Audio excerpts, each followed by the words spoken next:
बच्चों के लिए स्कूल को उनका दूसरा घर कहा जाता है, वह घर जहां हम सुरक्षित महसूस करते हैं। लेकिन फिर क्या हुआ कि वहां भी हम सुरक्षित नहीं हैं। 15 साल की निशा के साथ भी कुछ ऐसा ही हुआ।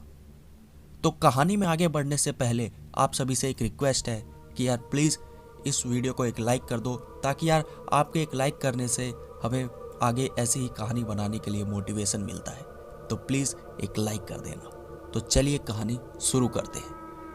निशा ने एक डांस कंपटीशन में पार्टिसिपेट किया था और स्कूल के बाद अपने प्रैक्टिस के लिए वो अपने दोस्त रमन और पॉल के साथ रुकी थी। डांस की प्रैक्टिस के दौरान निशा के दोस्त पॉल का संतुलन बिगड़ गया और वह गिर गया।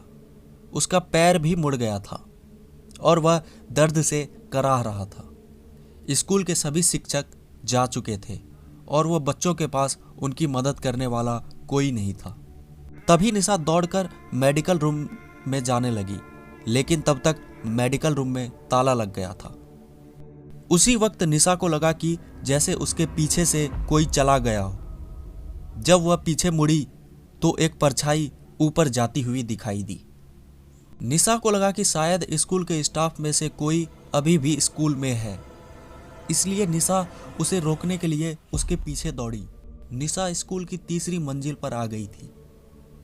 उस मंजिल पर स्कूल के स्टाफ के अलावा किसी को जाने की इजाजत नहीं थी। पहले तो निशा वही सीढ़ियों के पास खड़ी हो गई और चिल्लाने लगी, लेकिन उसे कोई जवाब नहीं मिला। तो वह थोड़ा और आगे गई और देखा कि उस मंजिल पर केवल एक ही कमरा था और वह भी बंद था। निशा को कुछ समझ में नहीं आ रहा था, तो वह उस परछाई को अपने मन का वहम समझकर वापस जाने लगी। लेकिन तभी उसे एक अजीब सी आवाज सुनाई दी। जब निशा ने मुड़कर कमरे की ओर देखा तो उस पर लगा हुआ ताला टूटा हुआ था और नीचे गिरा था। निशा चौंक गई।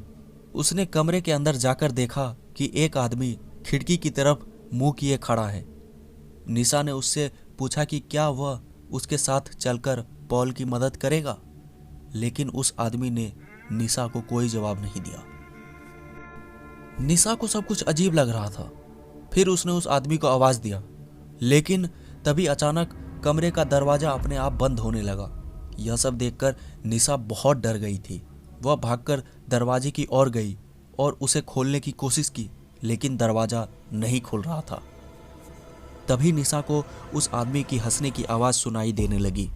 वह बहुत ही भयानक तरीके से हंस रहा था और धीरे धीरे उसकी हंसी तेज होती जा रही थी। निशा की पीछे मुड़कर देखने की हिम्मत नहीं हुई और वह डर के मारे जोर जोर से दरवाजे को पीटने लगी। तभी निशा को अपनी गर्दन पर हल्की हवा का एहसास हुआ। वह मुड़ी और चौंक गई। वह आदमी जो थोड़ी देर पहले खिड़की की ओर देख रहा था, अब वह उसके सामने खड़ा था। वह बहुत डरावना था। वह निशा को ऐसे घूर रहा था मानो आज उसे जिंदा नहीं छोड़ेगा। उसने निशा को पकड़ लिया और उसे अपनी ओर खींचने लगा। निशा ने रोना बंद कर दिया और वह डर के मारे चीख पड़ी। उस आदमी ने निशा के मुंह पर हाथ रख दिया और निशा को गालियां देने लगा। उधर निशा को ढूंढते हुए रमन स्कूल के गार्ड के साथ तीसरी मंजिल पर पहुंचा, जहां उसे निशा की चीख सुनाई दी। वे जल्दी से उस कमरे में गए और देखा कि निशा जमीन पर बैठी रो रही है और उसके आसपास कोई नहीं है। उसकी कमीज ऊपर से थोड़ी फटी हुई थी और चेहरे पर चोट के निशान थे। उसने अपने साथ हुई पूरी कहानी को बताई। निशा के साथ हुई इस घटना को सुनकर स्कूल के गार्ड का चेहरा पीला पड़ गया। गार्ड ने निशा और उसके दोस्तों को बताया कि कुछ साल पहले स्कूल में एक सफाई कर्मी काम करता था। जब छात्रों ने उसकी शिकायत की तो स्कूल के प्रिंसिपल ने उसे स्कूल से निकाल दिया। उसके एक हफ्ते के अंदर ही वह पागल हो गया और उसने तीसरे मंजिल पर बने स्टोरेज रूम में जाकर खुदकुशी कर ली। कई दिनों तक उसकी मौत का पता किसी को नहीं चला।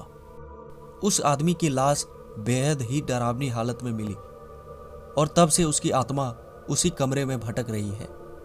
इसीलिए स्कूल की तीसरी मंजिल पर किसी को जाने नहीं दिया जाता और वह कमरा बंद पड़ा है। इस घटना के बाद निशा इतना परेशान हो गई कि वह कुछ दिनों तक स्कूल नहीं गई और उसने दूसरे स्कूल में एडमिशन ले लिया। लेकिन उस आदमी की वह भयानक हंसी वो आज तक नहीं भूल पाई। तो दोस्तों, उम्मीद है कि आज की कहानी आपको अच्छी लगी होगी। अगर अच्छी लगी हो तो प्लीज़ एक लाइक कर देना और ऐसे ही वीडियोस देखने के लिए इस चैनल को भी सब्सक्राइब कर देना। मिलते हैं दूसरे वीडियो में दूसरी कहानी के साथ। तब तक के लिए थैंक यू।